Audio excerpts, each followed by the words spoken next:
रामचरितमानस में बालकांड में गोस्वामी तुलसीदास ने भगवान शंकर के माध्यम से राजा प्रताप भानु की कथा बताई है, जिसमें कपटी मुनि व राजा का वार्तालाप दोहा क्रमांक 158 से लेकर 175 तक यानी 17 दोहों में दिया है, जिसे रावण को जानने के लिए पढ़ना चाहिए। कैकेय देश में सत्यकेतु नाम का एक राजा था, जिसके 2 जुड़वा पुत्र थे, प्रताप भानु और अरिमर्दन। जब राजा सत्यकेतु ने संन्यास लिया तो बड़े पुत्र प्रताप भानु को अपना उत्तराधिकारी बना दिया और प्रताप भानु एक प्रजापालक राजा था, प्रजा सुखी थी। उसने जब राज्य का विस्तार किया तो जितने भी पराजित राजा हुए उनसे राज्य कर लिया, मतलब जिन्होंने उनकी अधीनता स्वीकार कर ली, उनसे राज्य कर लेकर राज्य उनको ही वापस कर दिया। इसमें कुछ राजा ऐसे थे जिन्होंने प्रताप भानु की पराधीनता स्वीकार नहीं की और वे जंगल चले गए और उचित अवसर की तलाश करने लगे। एक दिन सुअर का शिकार करते हुए राजा प्रताप भानु भटक गए और जंगल में एक ऐसे व्यक्ति से मिले जो साधु वेश में था, जो दरअसल राजा प्रताप भानु के द्वारा हराया गया एक राजा था। तो मुनि वेश में उस साधु ने राजा प्रताप भानु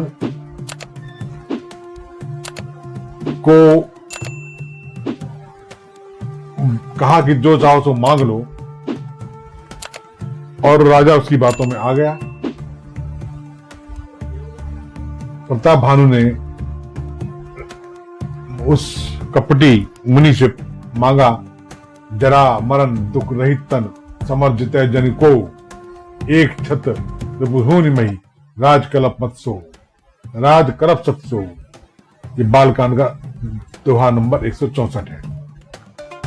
अब आप देखिए कि जो प्रताप भानु राज्य जीत कर राजाओं को दे दिया करता था, एक कपटी मुनि की संगत में आकर उसके मन में भी ऐश्वर्य पाने की कल्पना पैदा हुई, कामना पैदा हुई और वहां से उसके भ्रष्ट होने का रास्ता खुला। बहरहाल उस मुनि के कहने पर, कपटी मुनि कहने पर राजा प्रताप भानु ने एक यज्ञ किया जिसमें ब्राह्मणों को आमंत्रित किया गया था और उधर कपटी मुनि ने रसोई का काम खुद संभाला। साथ में उसका एक साथी भी था जो मायावी था और जो सुअर बनकर राजा को लेकर जंगल तक पहुंचा था।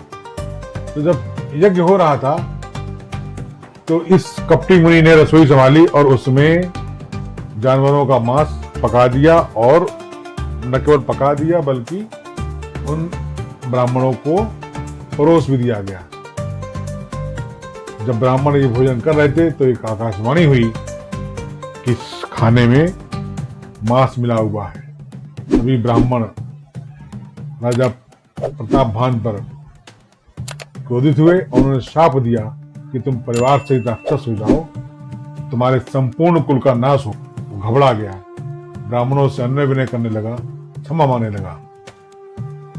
तब तुलसीदास ने लिखा, भूपति भाभी मिटई नहीं, यद्यपि न दूषण तोड़, किए अन्यथा होई नहीं, विप्र श्राप अति घोर।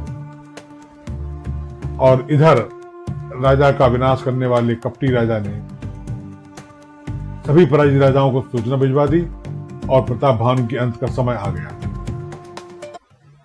और प्रताप भानु और उसके दोनों भाई अरिमर्दन मारे गए।